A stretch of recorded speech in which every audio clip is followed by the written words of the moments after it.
estarmos na Sua presença, para estudarmos Sua palavra. E não consegui dormir depois da palavra de ontem, ficou latejando na cabeça. Tivemos uma noite muito abençoada, muito bom, bem abençoado que Deus preparou. Quando o Valdomiro pediu para desenvolver esse tema, um tema novo, difícil, já há mais de 15 anos que eu prego sobre a teologia do reino, e falar de governo na altura do campeonato é um grande desafio. Então, a minha parte hoje amanhã cedo é falar, dar essa base bíblica do governo de Deus, para entendermos os princípios bíblicos. Aí o Valdomiro tem trabalhado a prática, eu trabalho a teoria, mais ou menos isso que eu vou tentar fazer hoje. Está só gravando ou transmitindo pelo web? Não, né? E ontem nós vimos isso, entendemos que discipulado não é uma receita de bolo, um estudo bíblico que você ensina os segredos, né? Da varinha mágica, discipulado. O nome já diz, discípulo ao lado, o mais velho transferindo o conhecimento para o mais novo, ensinando com a vida. Jesus, quando ele diz ide, fazer discípulos, matetes, ele está dizendo seguidores, homens e mulheres que estarão imitando o estilo de vida. Então, outra coisa que é muito interessante nós considerarmos é faz-nos lembrar, porque esquece. Nós temos uma doutrina teológica chamada remanescência, que é trazer a lembrança. Tem um livro da Bíblia chamado Deutério, lembre, que a gente esquece. E você ensina com a vida. A gente ensina na pedagogia de Deus, né, de 0 a 5 você não tem querer. Já que estamos falando de paternidade espiritual, um tema muito abrangente ontem, essa questão da herança que os pais deixam para os seus filhos, não tem que ser duro. O limite, de 6 até 12, você ensina, assim, assado, e de 12 até casar, você discipula, ensina com a sua vida, mostra como é que se faz. E é isso que o discípulo Jesus fez com os discípulos nesses 3 anos de ministério. Outra coisa que nós temos que definir também, que a palavra de Jesus para as multidões era uma, para os discípulos era outra. É claro, é muito claro essa distinção. Os discípulos, Jesus trabalhava de um jeito, para a multidão ou para as multidões de outra maneira, né? Então os maiores segredos espirituais da cristologia foi dado aos discípulos. Então são níveis, né? Quando falamos de governo, amanhã nós vamos falar sobre os 5 níveis de governo. Esse processo que Deus faz para poder entregar os seus oráculos, o status da sua criação, tem níveis, como vimos na vida de José. Todo mundo elogia José, né? Ontem vocês viram a ênfase nos defeitos de José. E eu fiquei muito impactado com a palavra. Quando é imaturo, cai no poço. Que foi mentira. Quando a pessoa não está preparada. E Deus trabalha assim. Deus trabalha nesses níveis. Deus trabalha assim. Deus, falando de Deus. Espírito pessoal, perfeitamente bom, que em santo amor dirige, sustenta e governa o universo. Deus é um espírito pessoal, perfeitamente bom, que em santo amor dirige, sustenta e governa o universo.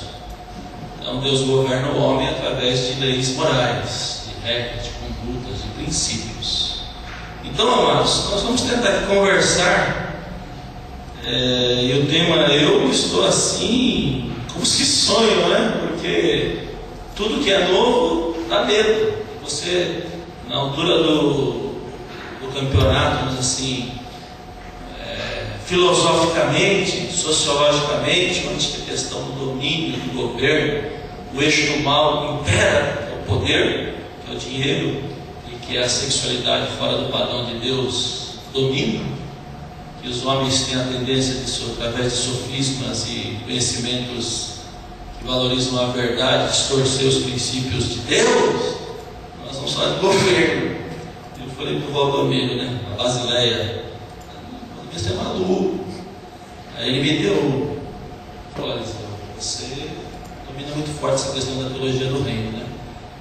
Vê o que a gente pode fazer, vamos bater no liquidificador, fazer uma vitamina e vamos apresentar. Se dá diarreia, nós estamos por ativo 250 mg por povo, porque o que foi dito ontem está crise. O cara fica em crise, não é? João Batista preso, Jesus mesmo. Pergunta se é Jesus. Se for Jesus mesmo, o cara, vai valer a pena perder a cabeça. Senão eu me estreitei, né? E no âmbito da identidade ministerial, não tem ninguém melhor do que João Batista, né? João Batista foi o cara mais nascido de mulher. Não houve ninguém mais experimentado que João Batista, né? Sabia qual era a sua missão, sabia quem ele era, sabia quem o sustentava e sabia o seu destino. O Batista foi o cara, para mim, o cara mais bem resolvido. Sua voz que clama no deserto, né? Meu trabalho é preparar o caminho do Senhor, quem me sustenta é o Pai, e eu vou morrer por causa dele, né? Nessa questão da confiabilidade de Deus é assim mesmo. Nós temos que saber quem somos, né? E graças a Deus que dos 10 anos para cá, essa crise de identidade, nós chamamos de senso de destino, de senso de orfandade, foi já curado.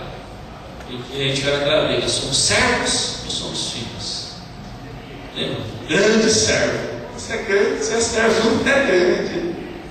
Os grandes servos. Talvez eu tenha um elogio, mas nossa primeira identidade é ser filho. Somos filhos. E é muito interessante, né? Essa questão da casa paternal, da casa do pai, da igreja, né? Um sinaleiro do reino.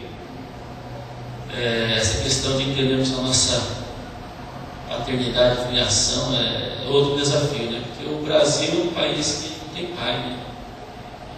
Bem pelo dia 12 de outubro, a mãe, né? É padroeira, é controeira, sem discriminar, não pode ficar falando mal de religião nenhuma.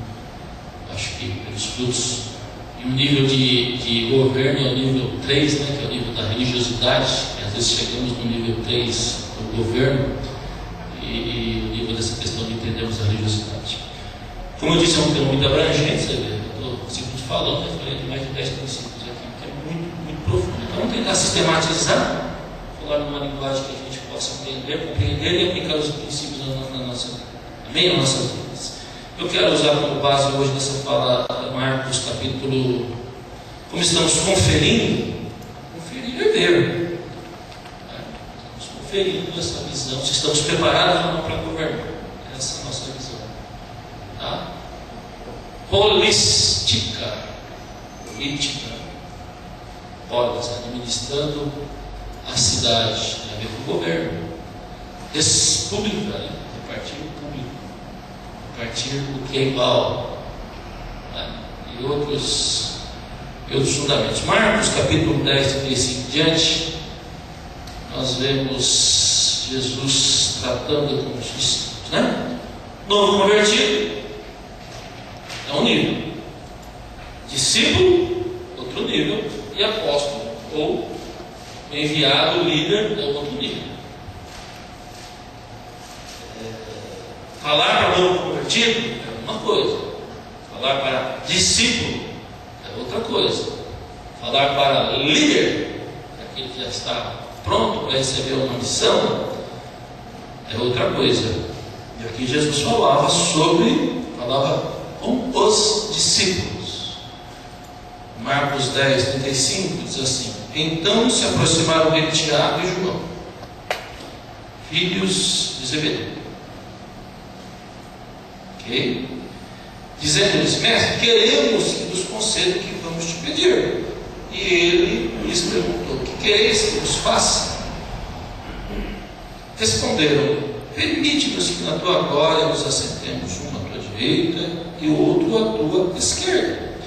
Mas Jesus lhe disse: não sabeis o que pedis. Do 38 agora. Não sabeis o que pedis. Podeis vós beber do cálice que eu bebo, ou receber do batismo que sou batizado? Disseram: podemos. Tornou-lhe Jesus: bebereis do cálice que eu bebo e recebereis o batismo que eu sou batizado? Quanto, porém, ao assentar-se à minha direita ou à minha esquerda, não compete concedê-lo, porque é para aqueles a quem está preparado. Ouvindo isto, indignaram-se os 10 contra Tiago e João. Mas Jesus, chamando-os para junto de si, disse: sabeis que os que são considerados governadores dos povos têm-nos sob seu domínio, e sobre eles os seus maiorais exercem a autoridade? Mas entre vós não é assim. Pelo contrário, quem quiser tornar-se grande entre vós será o que vos sirva, e quem quiser ser o primeiro entre vós será servo de todos. Pois o próprio Filho do Homem não veio para ser servido, mas para servir e dar a sua vida em resgate por muitos. Amém? Esse versículo 45 é a base da política do reino de Deus. Como que se faz política no reino de Deus? É 45. Previdência, solidariedade, fraternidade e serviço. Então, o governo de Deus é um governo previdente, que está preocupado com o menor. Essa é a maturidade teológica no sentido da política do reino. No reino de Deus, um político de Deus, falar hoje fala que tudo que não presta começa com P, né?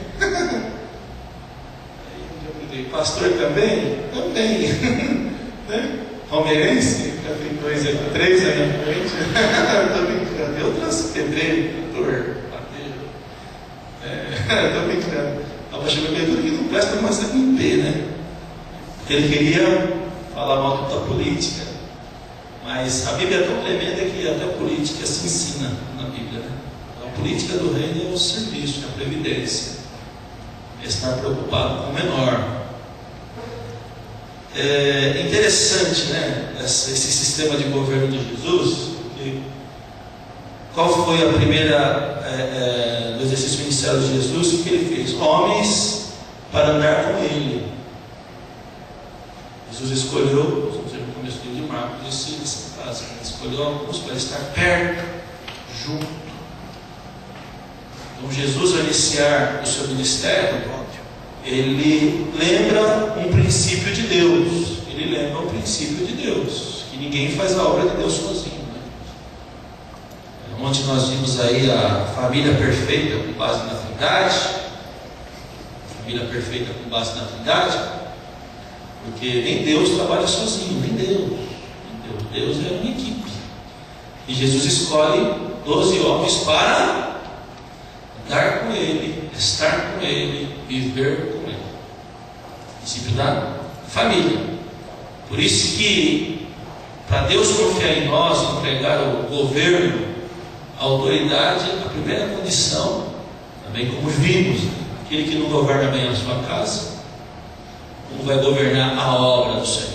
Não adianta. Se a pessoa não for bem resolvida emocionalmente, sentimentalmente, familiarmente, ela chega num nível, né?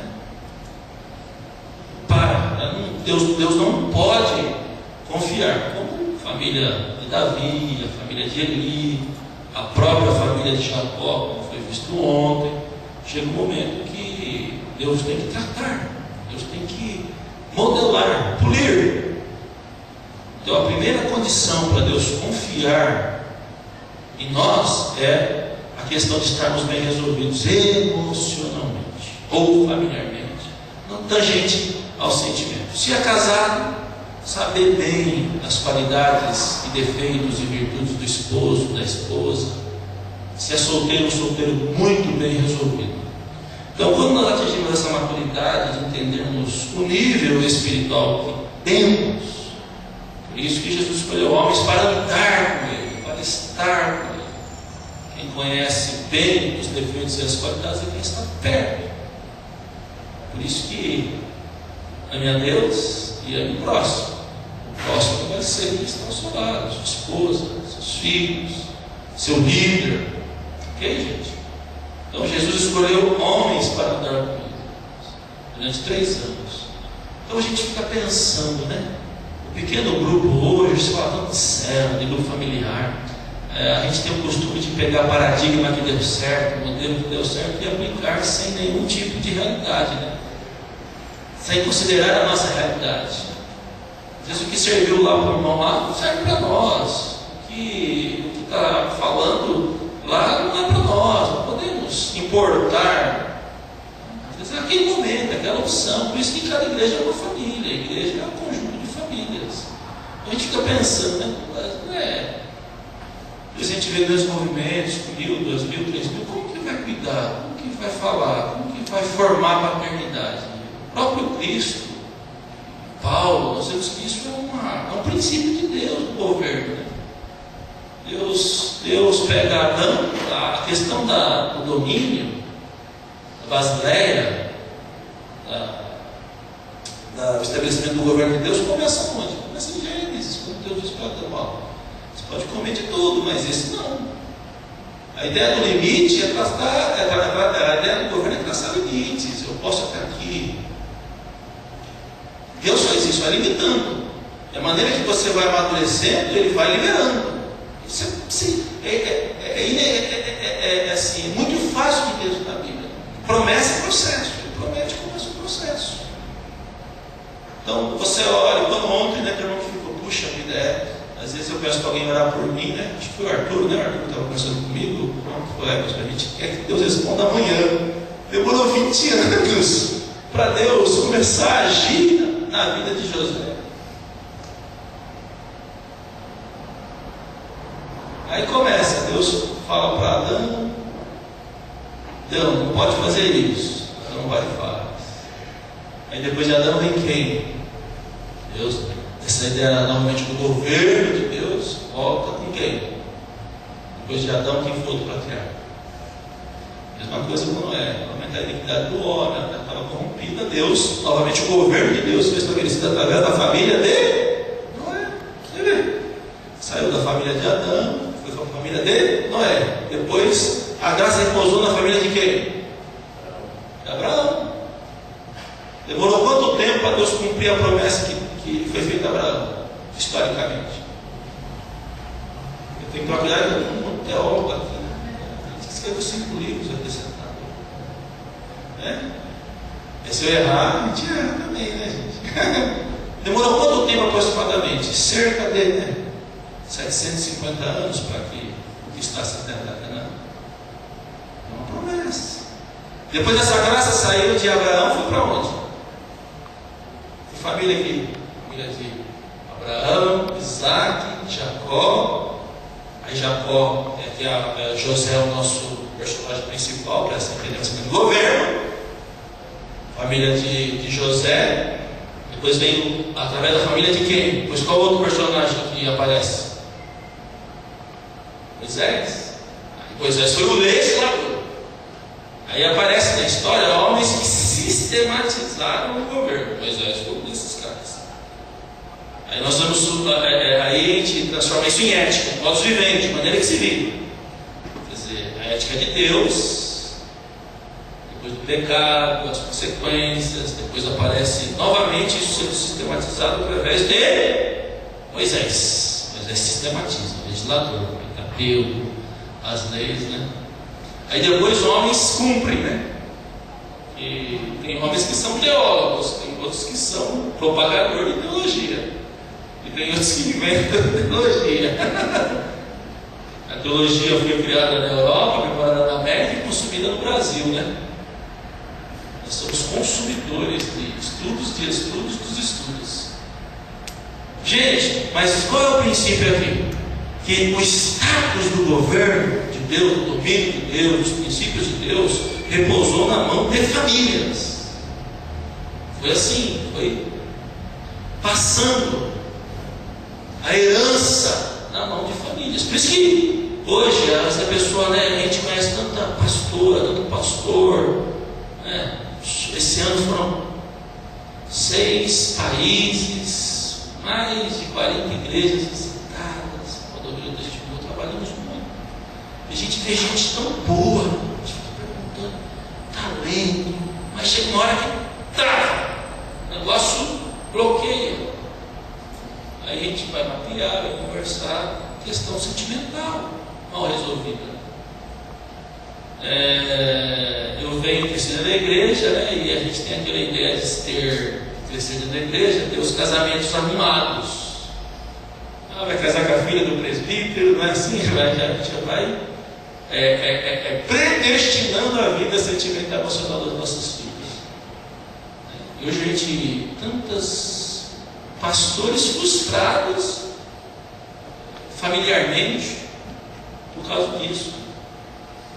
Complicado esse negócio de, puxa, eu não casei com o homem certo, não casei com a mulher certa. Quando casa com a missão do outro, e isso não é um problema no ministério, para quem quer exercer o ministério no futuro. Então eu quero considerar isso sentimentalmente. Se você não estiver bem sentimentalmente, Deus não vai fiar com você, no sentido de delegar. Deus vai chegar uma hora que você vai estagnar.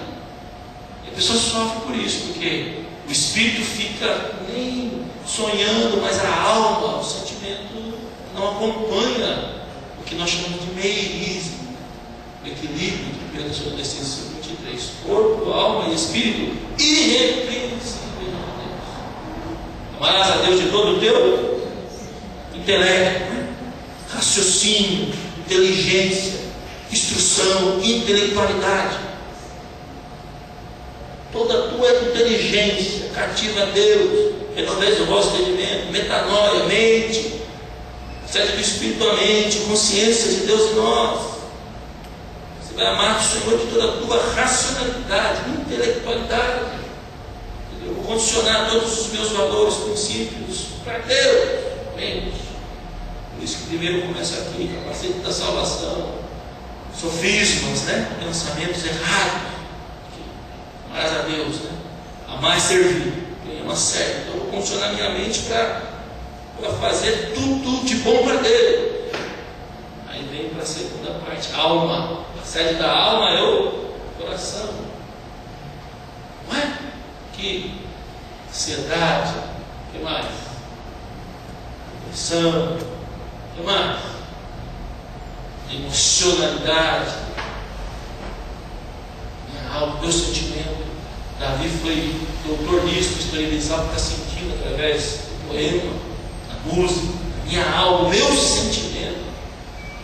Aí Paulo vai falar assim, né? Ser conhecida diante de Deus. Não andeis ansiosos por coisa alguma, Filipenses 4, 7, né? Ele vai cativo, que a vossa mente, a vossa alma estejam presas, estejam dirigidas. A paz de Deus que excede todo entendimento, guardará o quê? A mente e o coração em Cristo Jesus. E aí, como que você está?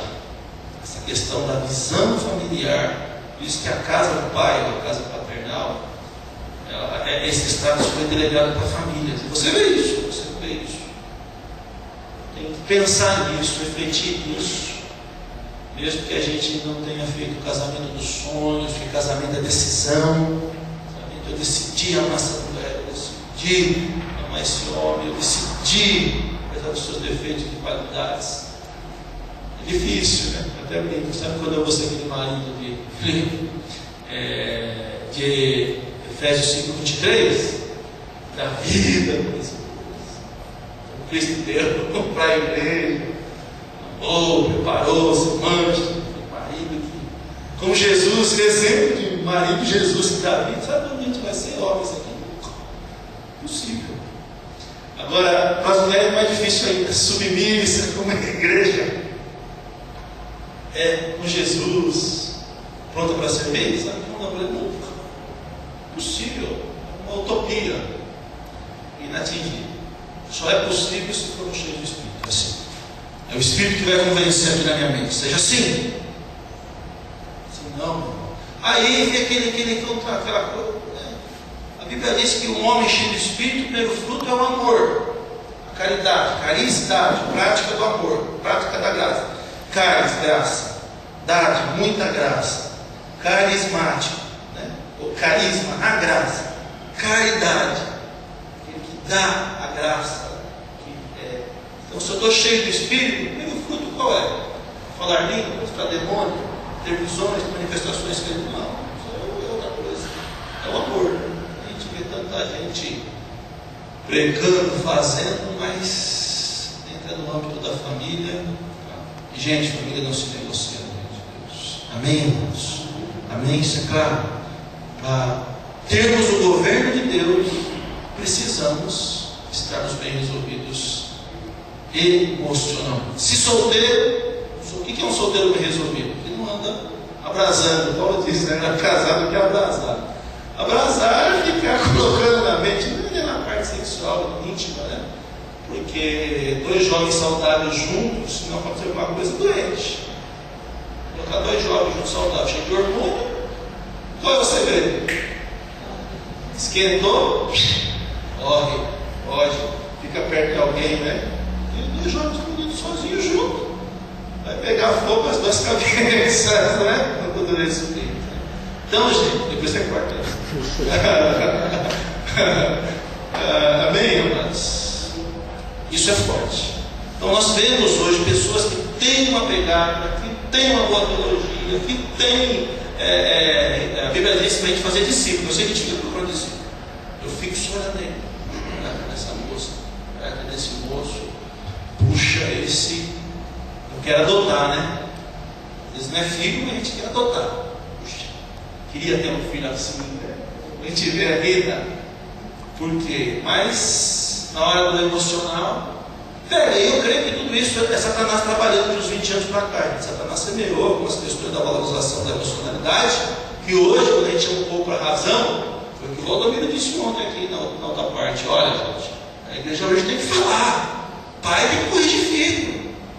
Pai tem que pôr dedo na cara e falar, está errado.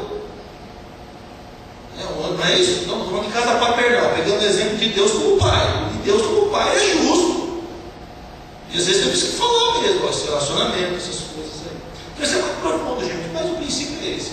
Você está bem emocionalmente?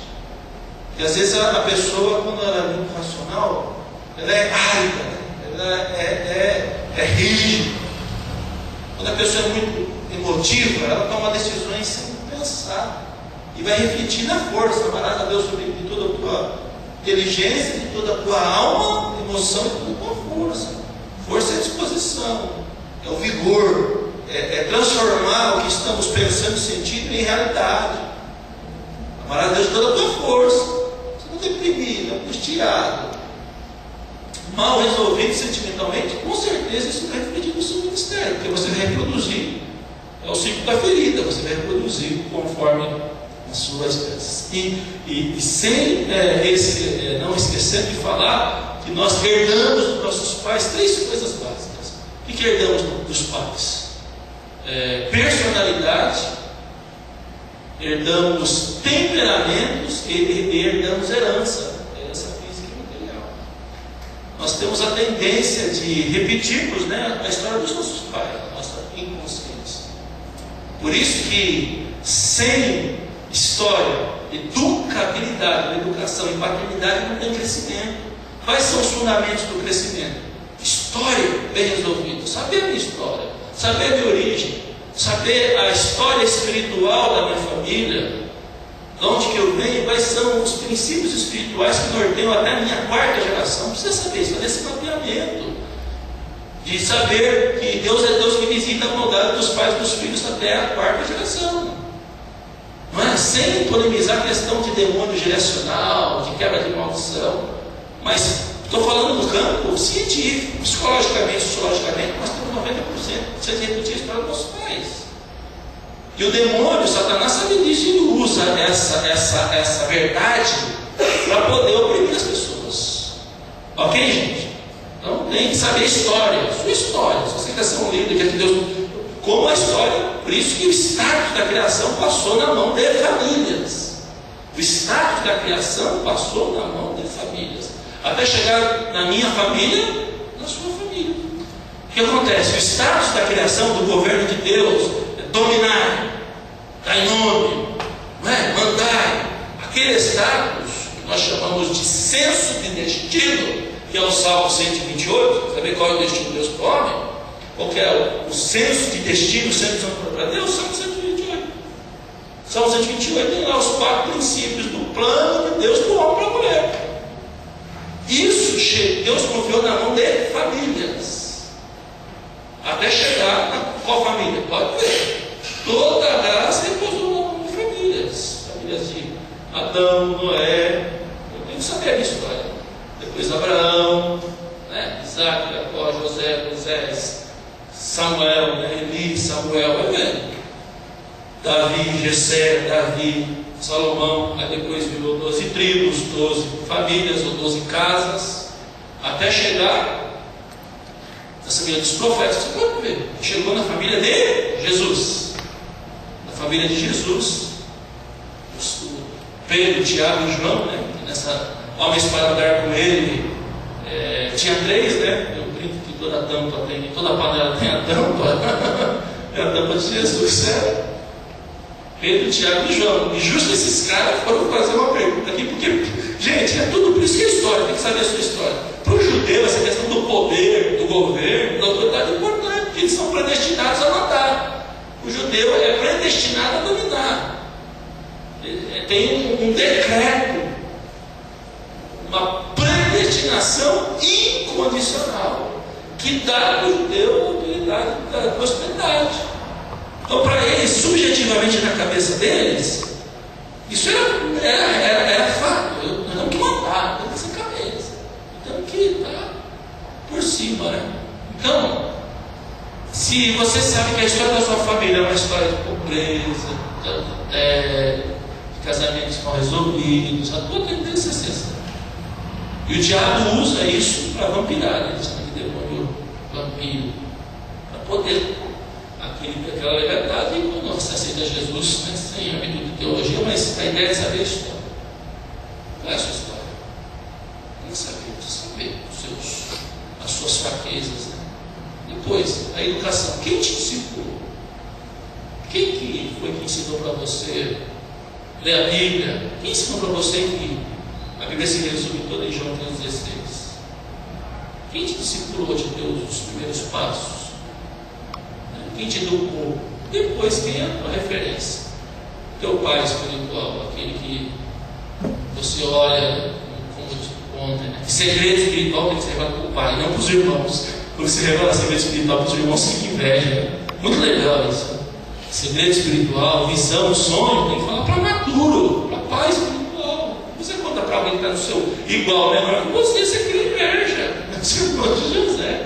Gente, eu demorei muito para aprender essa lição. Muito. Ó. Está começando. O Valdomiro tem 40 anos no ministério. Vou fazer 25 anos. Olha, gente. Aí você olha no monte, Deus dá um sonho, chegar para os irmãos, já falava. E aí? Inveja, gente. É falta de maturidade. Né? Então, quem é o teu pai espiritual que você pode chegar? Quando eu falo pai espiritual também, não é aquela coisa da carência, porque tem uns crentes que é que nem aquela macia das crianças, né? Que gruda no sol jamais. Já é carência emocional, não é questão de paternidade espiritual, ou de mentoria, ou de interdependência, né? Porque a questão da maturidade, você só procura alguém quando você orou, né? Essa experiência. Hoje a gente vê que é uma coisa de carência mesmo. As pessoas são carentes, porque nunca teve ninguém que desse um abraço, que desse uma palavra de afirmação, que desse uma palavra de confirmação. Quem afirma a personalidade são os pais. Né? E aí o que acontece? Não tem, aí vem para a igreja ela é família. Então a igreja, a gente vê essa dimensão de família, pai, mãe, irmão, só que eles se sentem seguros. Aí aquela carência que estava há 10, 15, 25 anos, aí o pai espiritual sofre. que às vezes nem é espiritual. A pessoa precisa ser ouvida só, a pessoa só precisa de um pouco de atenção, porque nunca deram atenção para ela. E tem aquelas que são rebeldes, né, submissas naturalmente, que a vida fez assim, né, gente? Aí você sofre, porque você percebe o problema da pessoa e o outro, não é teológico, não é mentoria espiritual, é imaturidade mesmo, porque nunca teve isso. Aí você tem que cuidar de bebê de 120 quilos, né?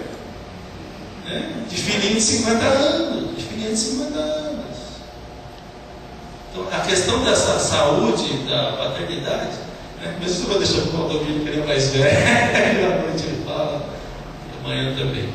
Mas é isso aí, não é, gente? Então, o meu papel aqui, para falar desses princípios, porque isso são princípios, e se repetem biblicamente, como vimos nesses dias, isso vai repetir. O judeu, por causa da sua história, inconscientemente, nós vemos fatos aqui, que eles voltam para o mesmo problema, não vou chamar nem de pecado, né? Eu posso definir, me ajudem, amar, errar o alvo. Qual é o alvo de Deus? Salmo 121. O projeto de Deus para o homem está lá, né? Me tema, seja trabalhador, forme uma família e não viva só. Esse é o projeto de Deus para o homem, antes da queda, né? Fez um ser para a glória dele, mandou que esse homem dominasse, trabalhasse, fosse frutífero, falou para esse homem ter uma família, né? Casar, homem com mulher, mulher com homem, não ao contrário disso, isso é fora do plano de Deus, e não viva só. Esse é o projeto de Deus para o homem. O plano de Deus para você é esse. Que você o tenha, leve Deus a sério, que você seja uma pessoa que veja fruto do seu trabalho, que você não viva sozinho. Isso é simples. É coisa básica, né? Projeto. Qual é o plano de Deus para mim? Como que Deus resgata o meu ser cristão? Está temendo a Deus? Está vendo as coisas concentradas na sua vida? Né? Tem paz sentimental? Consegue viver bem com a esposa? Consegue viver bem com o esposo? Consegue viver bem com os filhos? Se é solteiro, bem resolvido? Vive sozinho? Tem facilidade de viver em comunidade? Tem facilidade de viver em comunidade? Esse é o plano de Deus. Ou perdeu isso, a armática, né? O alvo de Deus era esse. Ele saiu. Deus está mirando, né? Aí vem as definições de pecado. Essa é uma visão teológica, armática. Errar o alvo de Deus. Aí vem outro, transgredir da lei voluntária de Deus. Como Paulo já coloca nesse sentido. A pessoa sabe que é certo tanto Deus como o seu poder, como sua glória, se entende claramente pelas coisas que Deus criou, para que o homem seja indiscutível, né? Desculpável, né? Romanos 18.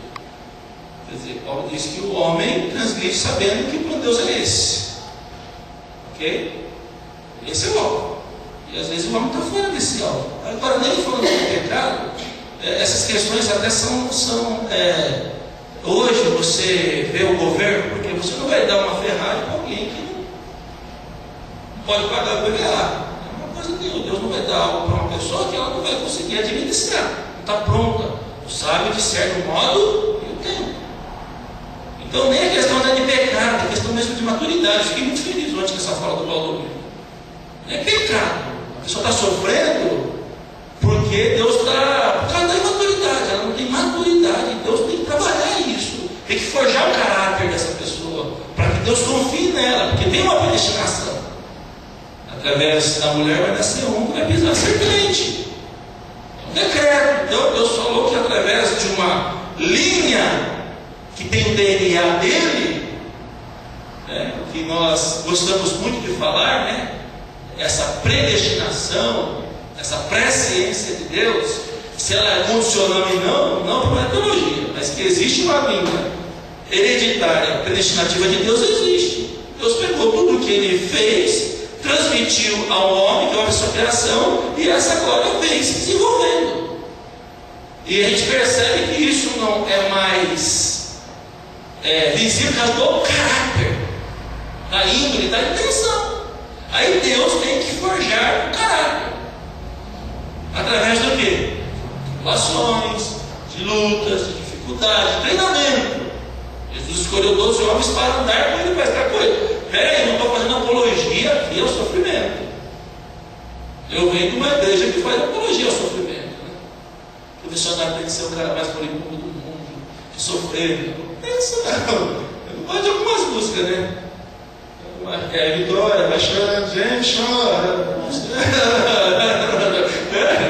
Aí, meu, a gente vem. A nossa cultura, não estou criticando que essa música é errada, tá bom, gente? Eu já prefiro aquela, passando pela batendo glória. É mais legal, né? Porque é vitória. Então é aquela fase da penitência, que é o puritanismo, né? Que veio do puritano, aquela ideia do autoflagelo, né? Da penitência. Nós somos, gente, pagar 40% de imposto, eu fico indignado por isso, por causa da corrupção. E querem criar mais, sem estar na questão de política, quando a política do reino aqui, toda essa política grande. Gente, peraí, né? A gente paga 40% daí para mais. Para alguns. E a Bíblia diz que os filhos amadurecidos, né? 18, serão levantados para que a corrupção seja de si. Então, quando você começa a ter essa questão de governo, você fala, peraí, Deus não, isso não é bíblico, isso não é de Deus. Mas, gente, então, hoje é mais maturidade. Imagina se Deus começar a te prosperar, você dar dinheiro, a sua história, você é uma pessoa que vem de uma história de muita pobreza, de muita dificuldade. Então imagine, uma história de pessoas que tiveram uma história de promiscuidade, de prostituição, de casamentos ruins, casamento deram certo. Então quando a pessoa se depara com a verdade da Bíblia, o governo de Deus, o que Deus planejou para aquilo, o que acontece? Crise, isso daí é pecado, isso é imaturidade mesmo. Precisa trabalhar para isso, precisa do quê? Qual é o fator? Tempo, processo. Aí Satanás trabalha na urgência, né? Somos escravos da tirania do urgente, né? Da bênção fast food, da bênção micro-ondas. O cara ora hoje quer receber amanhã. Nada. Aí não. Eu posso até falar que às vezes pode, né? Porque é a sua relação com Deus que vai fazer com que Deus se mova. Às vezes pode mesmo. Imagine se Daniel não tivesse discernido o sonho de Nabucodonosor. Já tinham matado todos os sábios, entendidos, adivinhos, todas essas pessoas com capacidade de entender o futuro. Imagina, já tinham morrido. Daniel era o último. Se Deus não ouvisse a oração de Daniel, ele ia falar com Deus pessoalmente. Ia morrer.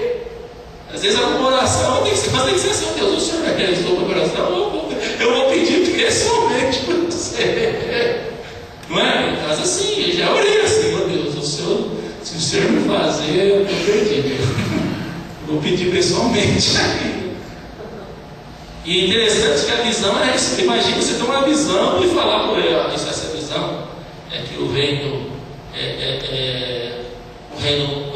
babilônico, o reino foi o império, o reino Médio-Persa também foi o império, o reino, né, que funcionou culturalmente, a estrada das Pacmais, agora o reino grego-romano, simbolizando os reinos que agora de cima vai vir uma pedra que vai acabar com o teu reino. Pensou você chegar e falar isso para o rei: o teu reino não é nada, vai vir um reino melhor, fala já do governo dos outros homens. Ou lá o rendimento que é o versinho, né? O reino está reprovado. Você note, você perceber na Bíblia, todas as visões, todas as manifestações de milagres foram concernentes a domínio. Deus é fogo, então os balaíns lá, é fogo que vai vir, é água, eu vou mandar água. O culto à água, né? O dilúvio, etc. Né? Algumas coisas bíblicas, né? Deus mostrando que o governo dele está acima da minha. Entendeu? Então, às vezes, é maturidade emocionalmente, tem que estar bem emocionalmente. Como você está emocionalmente? Né? Como está o teu coração? Aí, se Deus deu, não dá. Por isso que Jesus foi o mestre da sensibilidade. Jesus foi o cara mais bem resolvido sentimentalmente. Gente. Né? A paz de Cristo domine. A paz de Cristo seja o ar. Paz seja convosco. Quando Jesus entrou lá, passou pela parede, entrou no meio dos discípulos, qual foi a primeira palavra que ele disse? Paz. Porque emocionalmente eles estavam abalados. O O mestre dele não voltava, não aparecia. Eles iam pescar a noite inteira, jogar a rede de um lado para o outro, né? Emocionalmente.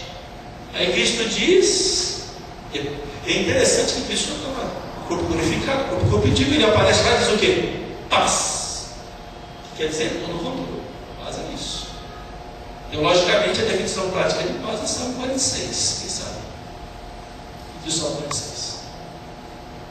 Deus é só presente no dia da angústia, emoção, ainda que a terra se transtorne para o meio dos mares. Deus está no meio, jamais será abalado. Isso é a definição poética de paz. O reino de Deus não é comida, nem bebida, mas justiça, paz, alegria do Espírito. Aqui, ó. Você conhece o vizinho da sua lado? Conhece? Você não conhece? Olha aí como que está. É emoção, né? Porque, meu irmão, o problema não é rir com os que riem.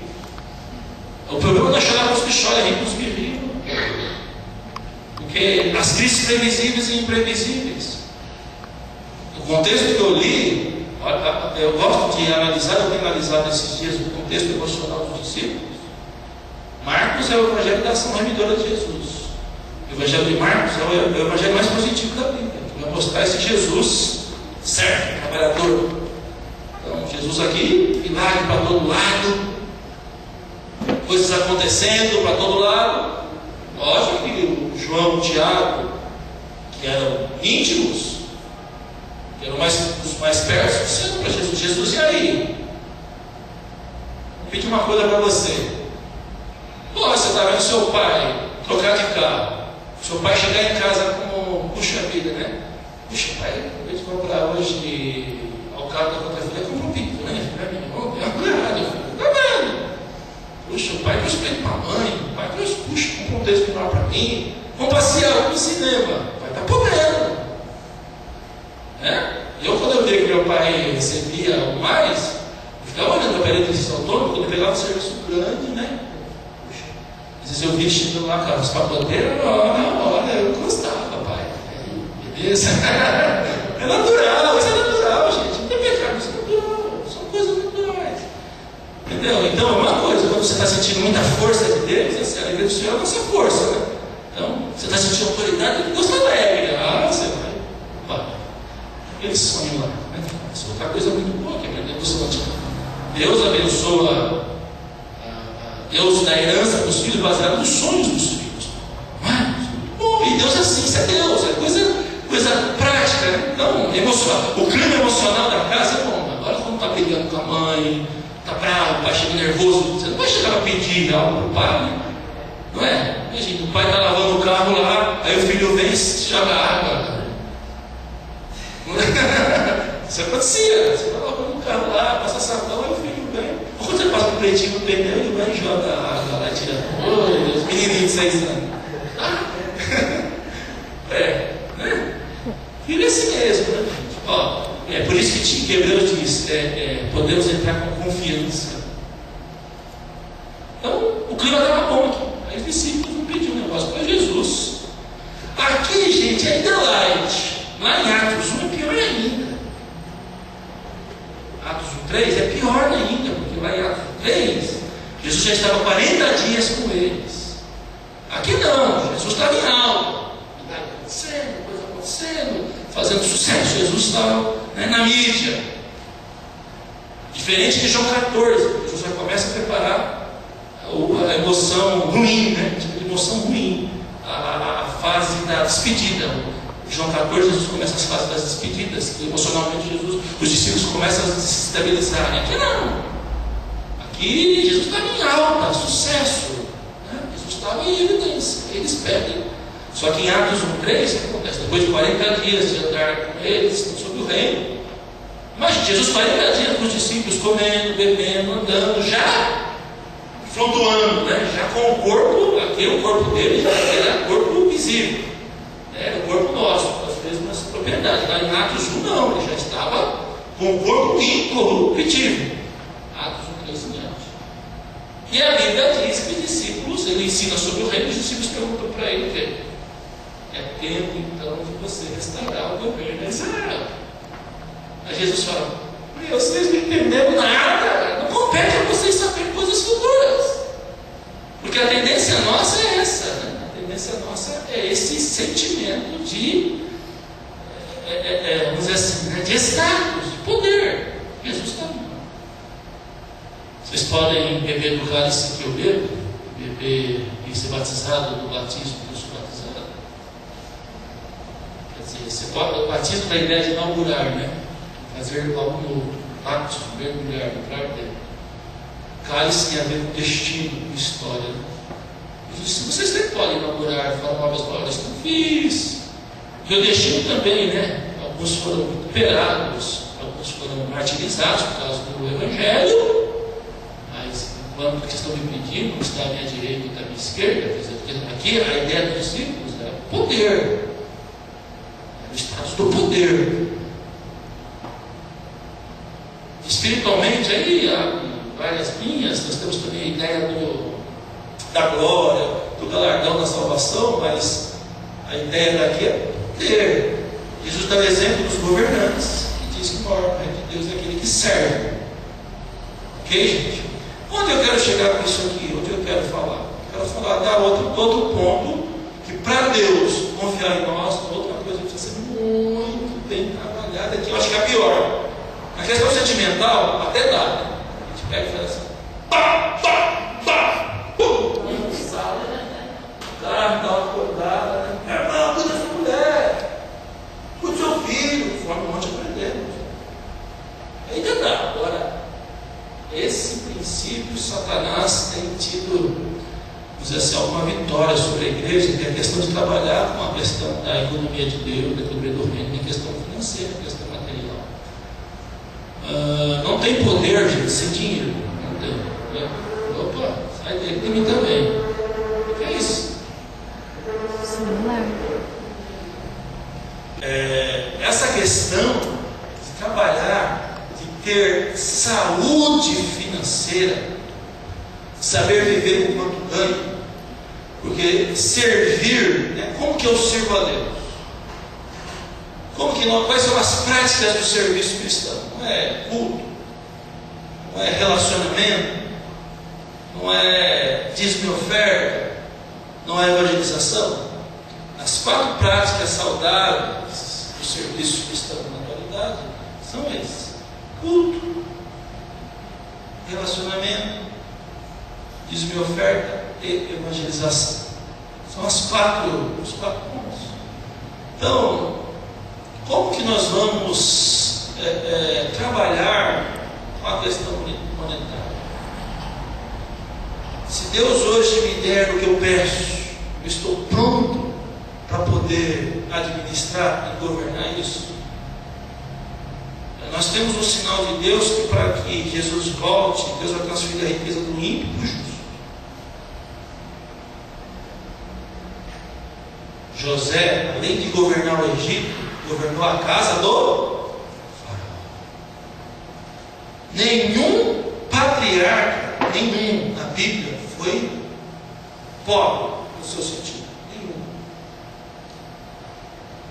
Nós pegamos, desde Adão até, mas Jesus, nós não temos muito indícios, nós não temos muita base nisso, né, na questão de valores, nem de Paulo. Sabemos que Paulo veio de uma família próspera, mas assim, todos viveram bem. Vamos colocar assim, né? Discípulo bem resolvido vive bem. Amém? Vive bem no sentido de saber estar realizado com o que ganha. Paulo vai dizer isso para Timóteo: cuidado com os ricos. Não é isso que diz lá? Tendo que vestir, comer, bom. Muitos caem em laço por isso, né? 1 Timóteo capítulo 6. É isso.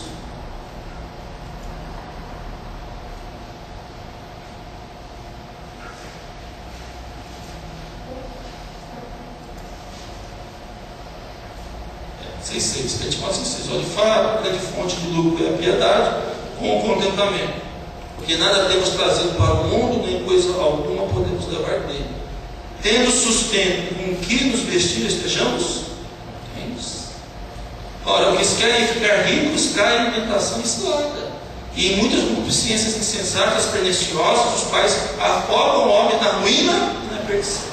Porque o amor do dinheiro é a raiz de todos os males, e alguns nessa cobiça se desviaram da fé e assim mesmo se atormentaram com muitas dores. Aí ele fala aqui: tu, porém, você que é líder, pastor, tu, porém, homem de Deus, mulher de Deus, foge, foge, sai fora dessas coisas. Antes segue aqui a justiça, a piedade, a fé, o amor, a constância, a mansidão, combate o bom combate da fé, como apóstolo da vida eterna, para a qual foste chamado e que te fizeste boa confissão perante muitas testemunhas.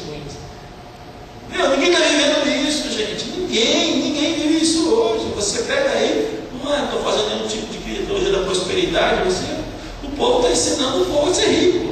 Você tem que ser cabeça, tem que prosperar, mas não, a Bíblia diz ao contrário, a Bíblia fala ao contrário. Foge dessas coisas. Por quê, gente? Porque no reino de Deus, a riqueza, o valor, é um resultado, é mordomia. Eu vou ser um administrador, vai passar por mim, não é meu. Eu estou cuidando do patrimônio de alguém muito rico, muito próspero, alguém que é extremamente milionário. Eu sou um mordomo, servo bom e fiel. Se fosse fiel no pouco, sobre muito, deixa eu colocar aí. Se a pessoa não tem um caráter, uma índole bem resolvida nisso, Deus não dá, não confia. Eu falo isso por experiência própria. Nós temos 5 níveis, vocês vão aprender isso aqui. Deus começa a liberar no nível 4. Deus começa a liberar. E para que o aumento do fim aconteça, a riqueza do ímpio, que o ímpio acumulou, ele não como justo, para que a obra, para que a televisão, o rádio, a imprensa, a música, todos esses. Eu estou assim muito assustado com o quê? Com uma grande emissora aí patrocinando um evento do Rio de Janeiro de grandes proporções. Isso é um negócio, a gente fica assim, mas espera para acreditar, porque a Bíblia diz que quando vier tempo de paz, que todo mundo estiver concordando com o Evangelho, Jesus está voltando. Mas por que ele está fazendo isso? Porque a gravadora é deles. Ele sabe que 40 milhões de euros no mercado cristão gospel é muito próspero, né? A gente fica vendo, puxa vida, que tem que aproveitar a oportunidade, tem, né? Aí o cara está lá 2 dias antes para meu ídolo. Eu vi lá na televisão, eu ia no caso dele. Às vezes eu sou chocado, eu não pago para minha frente cantar. Se me der um momento de dor, eu acho isso um negócio, né? Talvez eu esteja errado. Ninguém é certo, mas dá para ver frente cantar. Tudo bem, tem uma estrutura, aquela coisa toda, né? De graça receber, de graça. Então, o negócio todo, eu fiquei ontem. Meu Deus, o que vai acontecer com a gente? Porque a Bíblia fala, foge disso, foge. Então, na vida do obreiro, do pastor, é resultado. E Deus é confiável, Deus quer abrir as portas mesmo. Está chegando um tempo que Deus vai transferir do ímpio para dar para o justo. Só que Deus fala, puxa, meu servo não está pronto. Ele está no nível 2, no nível 3. Eu só posso confiar nele no nível 4, se ele tiver com o coração. Senão ele vai fazer que nem Tiago e João. Deus, Jesus. Ou como aqueles judeus que depois da multiplicação, que eles fizeram? Correram atrás de Jesus novamente. Jesus pegou o barco, foi embora e Jesus deu uma dura. Vocês estão atrás de mim porque eu não fiz milagre, vocês estão atrás do como perece. Então, gente, nós dependemos extremamente da graça de Deus. O que Deus está falando conosco hoje, foge disso. Se Deus te deu 1000, você tem que viver com 1000. Ou melhor, nós sempre. Sempre. Deus deu 5 mil, tem que viver com 4.500. Não é? Saber viver. Saber, senão, Deus não confia. Deus não libera. Deus não dá. A gente tem tentado nesses anos todos implantar essa visão da economia do reino. Né? Seja fiel um pouco, sobre o que colocarei, e pelo dar para receber. São as duas colunas da economia do reino de Deus. Né? Seja fiel um pouco, faça bem feito. Que vier as tuas mãos, faça conforme a sua obra, sua força. E é melhor dar do que receber. Sempre visando o bem-estar de quem está próximo, da esposa, dos filhos. Né? Sempre pensando neles, né? Quem está próximo, essa visão. A gente vê pastor hoje de camisa cara, sapato caro, roupa cara, relógio caro, carro caro, a esposa e os filhos. Você olha, está tudo no mesmo nível, essa coerência, essa saúde dele. Então, aqui, essa grande aula que temos de Marcos 10, de 3 em diante, vai mostrar isso. Que às vezes Deus não dá por isso, porque nós estamos prontos e preparados para que Deus dê. Precisamos estar bem resolvidos sentimentalmente. E essa conferência é para você conferir isso, para você ver isso. Você falar: Deus me ajuda, Senhor, emocionalmente, o Senhor me ajuda financeiramente. Eu tenho sede de justiça, eu tenho sede do que é certo, eu tenho sede da verdade, eu tenho sede daquilo que o Senhor tem para mim, porque o Pai vai aprovar o sonho. Se esse sonho for muito extravagante, ou utópico, inalcançável, Deus vai estar dirigindo. Coisa que Jacó não soube. Jacó não soube administrar o sonho de José, e criou um problema grande conforme vimos ontem.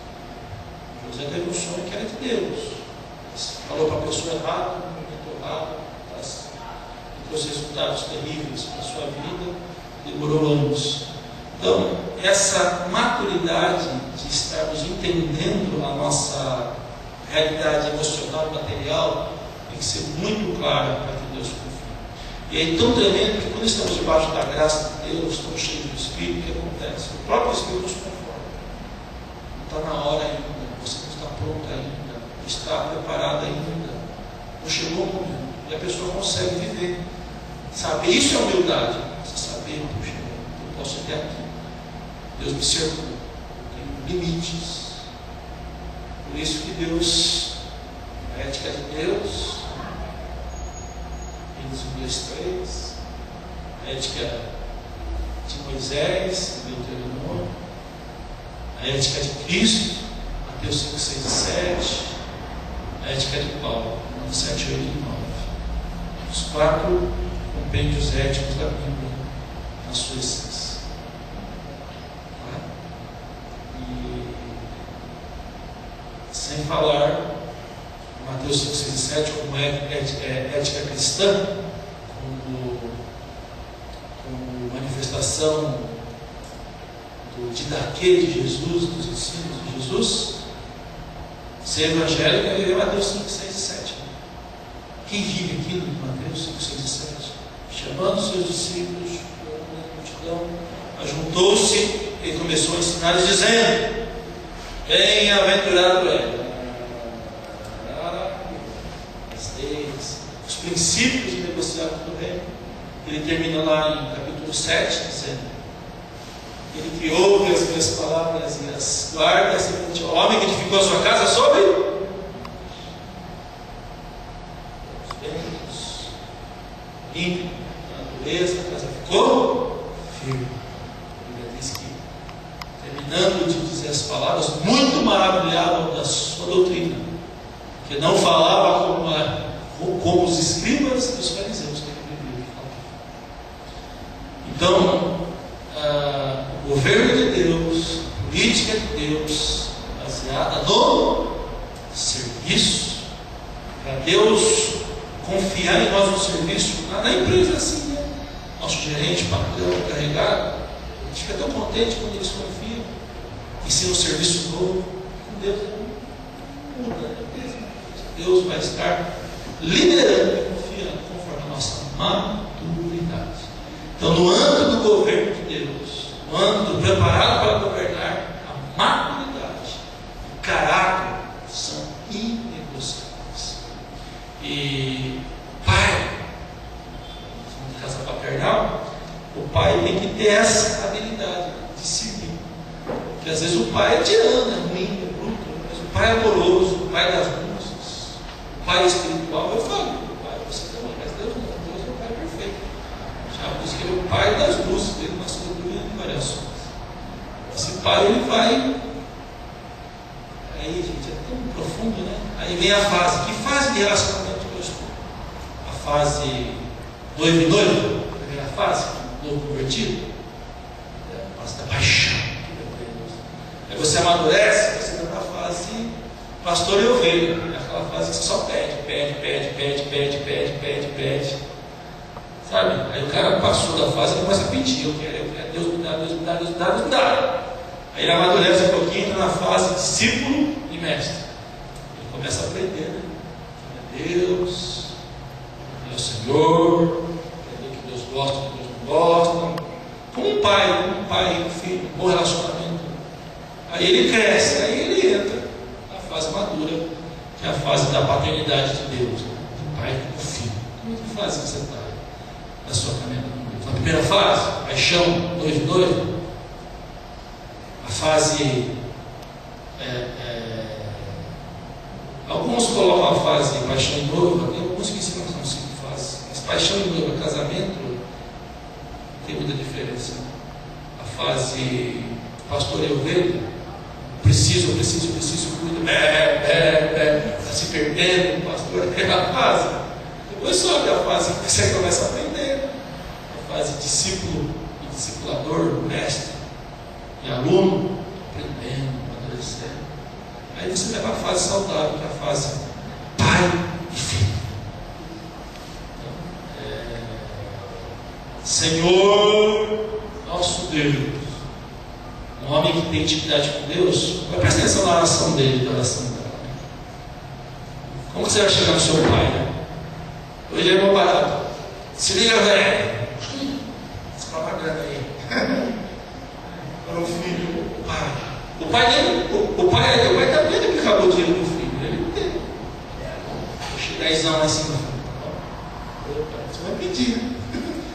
Nessa fase madura, sabe que a gente chega lá, gente? João entendeu isso, né? João era íntimo, entendeu? Vós pais, vós filhos, né? Vós jovens, filhinhos, né? Jovens. Imagine os discípulos, né, gente? A gente tem que entender, é duro, né? Não chamarás o nome do Senhor teu Deus, manda. Aí Jesus vai orar, Abba, Pai, Paizinho, Papai. Aí o mais, que é o terceiro nível, o nível da religiosidade, o governo religioso vai. A lei de Moisés, não chamarás o nome, não sabemos nem o nome de Deus, nem como se pronuncia, para escrever lá o pentagrama. Não é? Adonai, Elohim, El Shaddai. Aí Jesus vai lá no mato, fica aí lá. Aí Pedro, curioso, que é outro nível de governo, nível da curiosidade. Jesus está lá. Papai. Quantos anos aquele paradigma religioso que o nome de Deus, o escriba tinha que trocar de caneta, trocar de roupa para escrever o nome de Deus. Agora Jesus vai e fala, papai, paizinho, Deus meu, não pode. Ele na nossa batalha, Deus meu. Então esse nível, para Deus confiar. Porque o filme é interessante, né? Trabalhando no tempo coreano, quando confia, quando não confia, não confia. Eu mesmo, quando eu perco confiança, é difícil conseguir, né? Porque você dá a chave à pessoa da casa, você entrega a chave do tesouro, do baú da pessoa. Você confia. Começa na garagem, da garagem vai para a área, da área para a sala, da sala para tomar café na copa, da copa você já almoça na cozinha. Quando ele chama para dormir, você pode querer dormir na minha casa. Só dorme na casa quem é íntimo. Esse que estou à porta, Jesus trabalha assim. Amém, amados? Não sei se eu ajudei, se eu confundi demais, se eu deixei vocês mais compridos. Essa crise benigna, que produz mudança, porque esse é o objetivo nosso. Nós estamos conferindo aqui. São verdades que não são. Não tem seminário para isso, né, gente? Não tem livro escrito. É vida. Tem vivido esses anos todos, e experimentado e visto, e temos visto Deus assim confiando, né? Deus liberando paulatinamente. Hoje temos tido a oportunidade para avançar mais, né? Para muita graça, para o perdão de Deus, mas nossa vida é assim também. Então, que você não seja como Tiago, como João, interessado só no poder, status da visibilidade, da celebridade. Nós estamos sendo cegos. Eixo do bem, né? Se eixo do mal é o poder do dinheiro e sexo, se eu tenho status do poder, é para servir. Eu sou empresário, tenho sonhos, tenho influência, eu vou usar isso para servir o meu próximo. Se Deus me deu dinheiro, é para compartilhar. Não tudo, porque Deus é tão coerente que Ele não tem que ter tudo. Às vezes vamos. Deus quer que demos uma parte. Porque Deus sabe o que precisamos para sobreviver. E a fidelidade, né? Essa questão de ser bem resolvida sentimentalmente. Pensando nas falhas, defeitos, virtudes e qualidades do marido, da esposa, dos filhos, saber viver em comunidade, aprendendo aí as leis da atualidade, mentindo um ao outro, valorizando um ao outro, sendo justo um ao outro, amo seus irmãos, você não conseguir amá-lo, suporte, né? Suportar não é de suportar é de dar suporte, não é de ajudar. Se você não consegue suportar, respeite. Poxa, como você não concorda com o que está fazendo, não tem respeito. Aí não tem como. Tá bom, gente? Deus abençoe. Não sei se ajudei. Amanhã nós vamos falar sobre os níveis de governo, baseado em Ezequiel 47. Os níveis de governo. Nós vamos confiando paulatinamente para nós estarmos vendo onde estamos. Hoje eu tentei dar essa base para vocês estarem vendo o off do novo convertido, discípulo, líder. Já estou pronto para receber uma missão. Qual é o meu carisma? Qual é o meu ministério? Qual é a minha paixão? E o pai vai vendo na vida do filho, né? Qual é a tendência vocacional dele, qual é o seu dom pessoal, qual é o seu dom ministerial, qual é o seu dom carismático. Você vai, pai. Por isso que sem história, educação, né? Discipulado, e sem paternidade, não tem crescimento. Não tem como. Deus não libera crescimento. E se esse crescimento é que nem nós vimos aí, inchado, pirotécnico, as pessoas estão a fim de resolver os seus problemas e curar as suas emoções. Um lugar onde ela ouve, onde ela quer se sentir bem, ela fica. E incha. Primeira crise que vem, primeira luta que vem, dispersa. E aquela igreja passa a ser a igreja do pau de fugas. Você chega lá, eu fui pegar uma igreja, cheguei lá, eu cheguei aqui. Bem diferente. Até o lugar do pastor era diferente. Eu olhei, não deu certo, entendi muito bem, né? Aí eu falei para Deus, eu faço me rir, e agora, né? Porque não é justa, porque você vai lá como profeta, né? Você vai para falar e se é um som de ninja decente, deve ser alguém, né? Ou foge, pô. Isso deve ser um som de ninja, né? Uma vez eu peguei e saí, eu preguei. Ele cantou das 8 até as 9h30. O pastor me entregou o microfone 9h30 e falou: ó, estava 15 para as 10. E o texto, obrigado, Deus abençoe. Fui embora. Porque a gente, amigo, a gente tem em todo lugar, né? Agora, discípulo, mais cúmplice. Não dá para trabalhar com Jesus, com multidão. É 12, são 12. Né? Aí tem aquela paradigma dos 12, não é isso. Não tem como. É um grupo, Paulo, Timóteo, Epafrodito, né? Silas. É assim, entendeu? Aí isso vai multiplicando. Domingo à noite, multidão. Amanhã à noite, você está lotado, você sabe disso. Para ensinar o oráculo do reino, 10, 15, 20. Eu pedi para Deus 50. Nós tínhamos mais. Deus nos dê 50 discípulos nessa visão, preparado para governar a casa paterna. Esses 50, multiplica isso. Formadores de opinião, gente séria. A gente está ali. Jesus escolheu a Deus, passou a noite inteira orando e foi lá.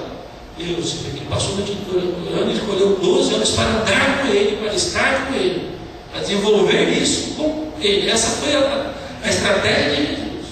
Deus deu para a família. Jesus e os 12, Paulo depois pegou os seus discípulos como vimos. Bem-vindo? Você não gosta? Você não